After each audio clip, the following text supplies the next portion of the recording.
Hello guys.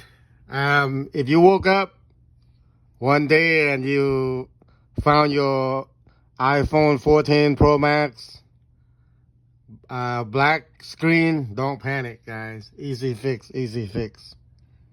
Okay? All you gotta do is just tap the up button one time, down button one time, the volume, and then press on the power button. You gotta hold for a while, okay? See? Easy fix. Don't panic. Hope that helps. It happened to me. So that's what you gotta do.